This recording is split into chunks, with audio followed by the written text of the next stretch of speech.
Hello everyone, Radhe Radhe. तो देखिए, साल में 24 एकादशी होती है और हर एक एकादशी का अपना अपना महत्व होता है और हर महीने के कृष्ण पक्ष और शुक्ल पक्ष को एकादशी पढ़ते हैं। और ऐसे ही फाल्गुन मास के कृष्ण पक्ष की एकादशी को विजया एकादशी नाम पे जाना जाता है। और विजया एकादशी के दिन श्री हरि विष्णु जी की पूजा और व्रती रखने का विधान है। और इस व्रती को रखने से जातक को हर एक कार्य में सफलता हासिल होती है और हर एक बाधा दूर हो जाती है, शत्रु पर विजयी प्राप्ति होती है। और अगर आप पढ़ाई कर रही है, एग्जाम का तैयारी कर रही है या किसी जॉब के लिए तैयारी कर रही है, विजया एकादशी का पूजा आप जरूर करें ताकि आपको हर क्षेत्र में विजय की प्राप्ति हो। आज मैं आपको विजया एकादशी की बहुत ही सरल पूजा विधि बताऊंगी। ध्यान से देखना, ये पूजा विधि थोड़ा सा अलग होती है। कि विजया एकादशी के दिन सुबह सुबह स्नान आदि करने के बाद हम एक चौकी लगा लेंगे और चौकी पे हमें पीले रंग का वस्त्र बिछाना है। आप चाहते इस पूजन को आप मंदिर पे भी कर सकते हैं या फिर आप अलग से चौकी लगा के भी आप पूजन कर सकते हैं। इसके ऊपर तिल के आसन देके हम एक कलश का स्थापना करेंगे। उसके बाद हम एक कलश ले लेंगे, कलश के कंठ में हम कलवा बांध लेंगे और स्वस्तिक भी बना लेंगे और कलश के कंठ तक हम जल में भर लेंगे। तो सबसे पहले हम गंगा जल डालेंगे, उसके बाद हम शुद्ध जल से कंठ तक भर लेंगे। तो देखिए, एक गांठ हल्दी डालेंगे, सुपारी डालेंगे और 1 रुपया का सिक्का,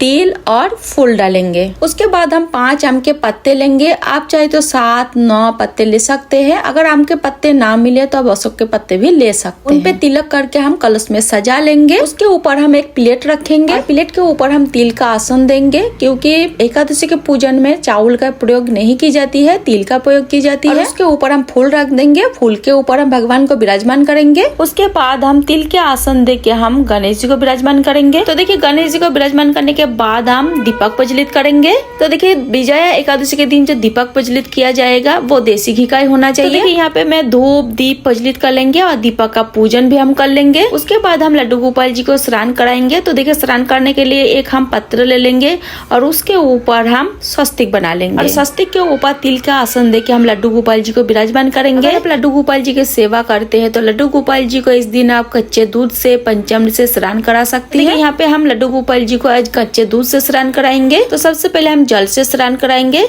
तो सबसे पहले हम चरण धुलाएंगे, हाथ धुलाएंगे, कुल्ला कराएंगे, उसके बाद हम स्नान कराएंगे। उसके बाद हम कच्चे दूध से स्नान कराएंगे और कच्चे दूध से स्नान करने के बाद फिर से हम जल से स्नान कराएंगे। तो जल पे आप थोड़ा सा गंगा जल मिला सकते हैं या फिर आप तुलसी के पत्ते डाल के भी आप लड्डू गोपाल जी को स्नान करा सकते हैं। तो देखिए, हम शुद्ध जल से आप लड्डू गोपाल जी को स्नान कराएंगे। उसके बाद हम लड्डू गोपाल जी को सॉफ्ट टॉवल से अच्छे से हम पोंछ लेंगे और जो स्नान का जल है इधर उधर नहीं फेंकेंगे, किसी भी पौधों में हम डाल देंगे, हाँ किसी की प्यार न पड़े। अगर आपके पास लड्डू गोपाल जी नहीं है तो भगवान विष्णु जी की फोटो या मूर्ति जो भी स्वरूप आपके पास है उस पर आप पंचामृत और जल के छींटे लगा सकते हैं। तो मेरे पास लड्डू गोपाल जी है तो लड्डू गोपाल जी के स्नान करा लिया। उसके बाद लड्डू गोपाल जी के श्रृंगार हम कर देंगे। श्रृंगार करने से पहले अच्छे से पोंछ लेंगे, उसके बाद इत्र का मालिश करेंगे। मालिश करने के बाद हम श्रृंगार करेंगे। और एकादशी के दिन लड्डू गोपाल जी को हो सके तो पीले रंग का वस्त्र पहनाएंगे। तो देखिए, यहाँ पे हम लड्डू गोपाल जी को पीले रंग का वस्त्र पहनाएंगे। तो देखिए, भगवान विष्णु जी को पीला रंग अति प्रिय है, तो एकादशी के दिन हम लड्डू गोपाल जी को पीले रंग का ही वस्त्र पहनाएंगे। और भगवान श्री हरि विष्णु जी के बाल स्वरूप लड्डू गोपाल जी है। तो देखिए, मेरा लड्डू गोपाल जी के श्रृंगार यहाँ पे हो गया है। तो हम थोड़ा सा इत्र भी लगा देंगे। तो देखिए, यहाँ पे हम लड्डू गोपाल जी को इत्र लगा देंगे। उसके बाद हम शीशा दिखाएंगे। उसके बाद देखिए, अब जो हम कलश रखा है उसके ऊपर श्री हरि विष्णु जी की फोटो या मूर्ति अगर पूजन कर रहे हैं सभी कलश के ऊपर आप विराजमान करें, या अगर आप लड्डू गोपाल जी के पूजन कर रही है श्री हरि विष्णु जी के रूप में तो आप लड्डू गोपाल जी को भी कलश पर विराजमान करें। तो देखिए, लड्डू गोपाल जी के हाथ पे हम बांसुरी भी दे देंगे। तो देखिए, यहाँ पर हम छोटे से लड्डू गोपाल जी को कलश पर विराजमान कर लिया है। उसके बाद हम जल के छींटे लगा के हम भाव रूप में स्नान करा देंगे और चौकी को भी हम शुद्धिकरण कर देंगे। उसके बाद हम पीले चंदन से सभी को तिलक कर देंगे। तो सबसे पहले हम गणेश जी को तिलक करेंगे। तो देखिए, कलश पे हम तिलक करेंगे, लड्डू गोपाल जी को भी हम तिलक कर देंगे। तो देखिए, एकादशी के पूजन पे चावल का प्रयोग बिल्कुल नहीं किया जाता है। देखिए, तिलक के ऊपर हम तिल लगाएंगे। तिल का उपयोग एकादशी के व्रत में किया जाता है। उसके बाद देखिए, गणेश जी को हम वस्त्र स्वरूप कलवा समर्पित करेंगे। आपके पास अगर जनेऊ है तो जनेऊ भी आप समर्पित कर सकती है। उसके बाद हम फूल समर्पित करेंगे।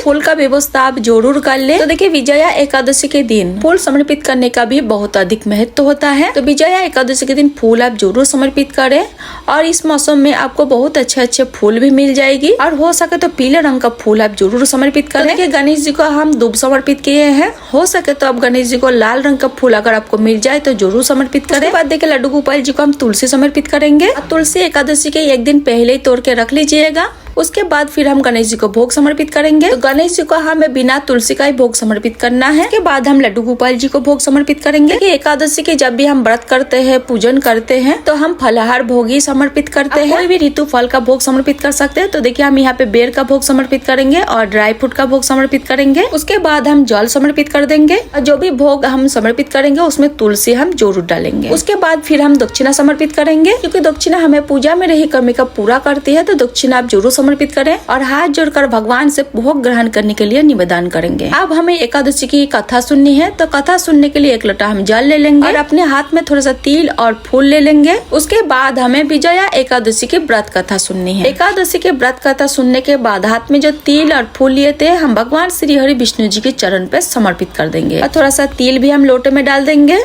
तो देखिए कथा सुनने के बाद फिर हम आरती करेंगे। तो देखिए जो दीपक हम प्रज्वलित किए हैं उसी से हम आरती करेंगे। आप चाहे तो कपूर आरती भी कर सकती है।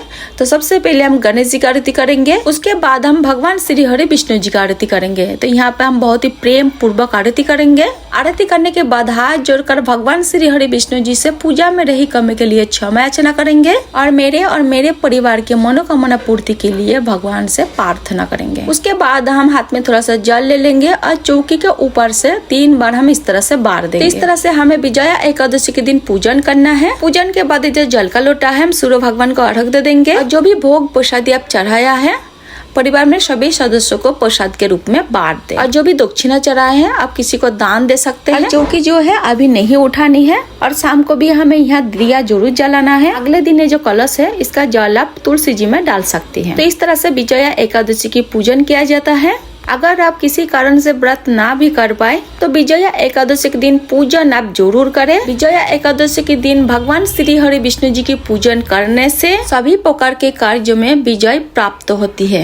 भगवान श्री राम ने भी विजया एकादशी की पूजन किया था। और इस दिन भगवान श्री हरि विष्णु जी की किसी भी स्वरूप, चाहे लड्डू गोपाल जी हो, चाहे श्री कृष्ण भगवान जी हो या राम जी हो, किसी भी स्वरूप की पूजन आप कर सकते हैं और उन्हें कलश पर विराजमान करा के पूजन आप करें। कलश पर विराजमान कराने का बहुत अधिक महत्व तो शास्त्र के अनुसार कलश पर भगवान को विराजमान करके ही विजया एकादशी की पूजन किया जाता है। विजया एकादशी इस वर्ष 24 फरवरी को मनाई जाएगी और इसके पारण है 25 फरवरी सुबह 6:50 से लेकर 9:08 तक। ये थी विजया एकादशी की बहुत ही सरल पूजा विधि। पूजा विधि आपको कैसे लगी कमेंट करके जरूर बताना और मेरे चैनल को सब्सक्राइब करना ना भूले। फिर मिलते हैं किसी और वीडियो के साथ, तब तक के लिए राधे राधे, जय श्री कृष्णा।